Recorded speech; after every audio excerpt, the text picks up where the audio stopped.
I'm an immigrant. I grew up in India, moved to US.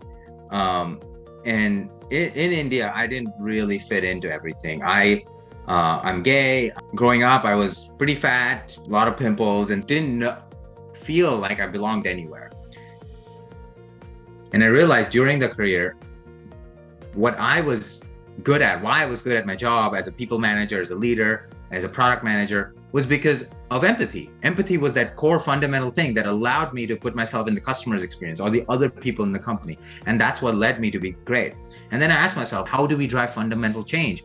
And the answer to me was, all these are great goals, but the way to get there is empathy, because that's the only way we're going to get there. So that sort of became the idea of, okay, we need to help people learn empathy. How do you scale learning empathy?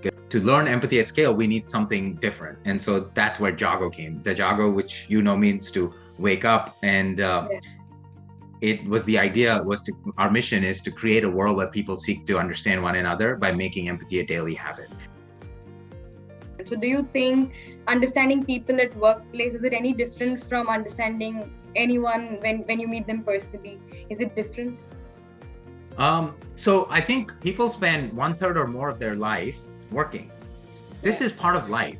And we have created this artificial structure of professional and personal. So this whole idea that people should be different when they're professional and when they're personal, what that's doing is basically breaking, like, let's cut your identity and only take the parts that I care about, that versus let me go ahead and bring the whole person. Because when I go to work right now, I bring my whole self.